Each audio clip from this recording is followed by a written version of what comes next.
So welcome back. Just wanted to give a recap on what has happened this week regarding Social Security and Medicare. We had the State of the Union address delivered on Tuesday night. President Biden says that Social Security and Medicare are safe, that cuts to those programs are not going to be happening, and that those programs are off the table.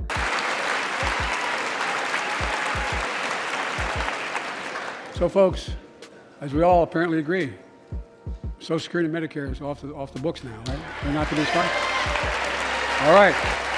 However, before that, he did offend the Republican Party by saying certain members of the party wanted to make suggested cuts to the program, which made additional members of the party stand up, boo, yell that he's a liar, so on and so forth. Some Republicans want Medicare and Social Security to sunset. I'm not saying it's a majority. Let me give you, anybody who doubts it, contact my office. I'll give you a copy. I'll give you a copy of the proposal. I have a video here that I want you guys to see, reported by MSNBC, where they're essentially calling out those actual members of the Republican Party that said, hey, yeah, we want to make cuts to Social Security.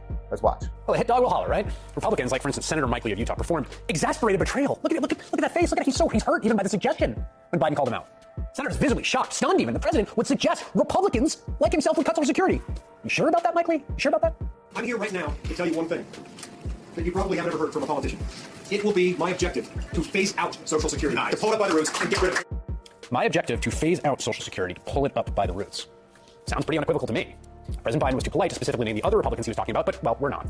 Senators Rick Scott of Florida and Ron Johnson of Wisconsin, those two gentlemen right there on your screen. Scott, who ran the failed Republican attempt to retake the Senate, in fact released a plan. It was like, written and printed and everything, which included a provision to, yes, sunset all laws, require them all to be reapproved by Congress every 5 years, including Medicare, Medicaid, and Social Security.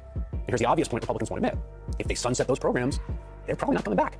You really think today's Republican Party right now would support reauthorizing a massive transformative series of social spending programs as they currently exist without gutting them, changing them, reforming them? Of course not. Scott's plan was so indefensible, even Fox News took him to task for it. So that would raise taxes on half of Americans and potentially sunset programs like Medicare, Medicaid, and Social Security. Why would you propose something like that in an election year? Sure, John, that's of course the Democrat talking points. It's a No, it's in the plan. It's in the plan. But here's the thing about reality for a second. It's not a Democratic talking point. It's in the plan. What a bizarre merry-go-round with Rick Scott. No one told Rick Scott he had to put out this wildly unpopular plan, but he does, and then people criticize him, and then he's all like wounded and indignant that people are lying about the plan that he put out. You did it, bro.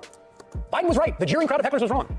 In fact, many Republicans have repeatedly said they want to cut these programs either by raising the retirement age, which is effectively just a cut to benefits in practice, or by using euphemistic language like entitlement reform, which means the same thing. If it was Matt Gaetz, I think that we do need reforms to Social Security and Medicare. We got to turn everything into discretionary spending, so it's all evaluated. The wealthier people are going to have to take a little less in benefits. Younger people living longer, so we're going to have to adjust the age probably once again. We could work on prioritizing defense spending, but that's really nibbling around the margins. If we really want to talk about the debt and spending, it's the entitlements program. That was 6 weeks ago. It's a month ago. That was a month ago. What's more, last year, the Republican Study Committee in the House, again, I'm not making this up, I'm just telling you the facts. That's made up of more than 150 members, put out an official budget proposal, not talking off the cuff, not on Steve Bannon's podcast, right? A proposal that someone had to draft, and again, like print out, put on a website, that would raise the retirement age to 70. No one made them do that. This is what they want to do.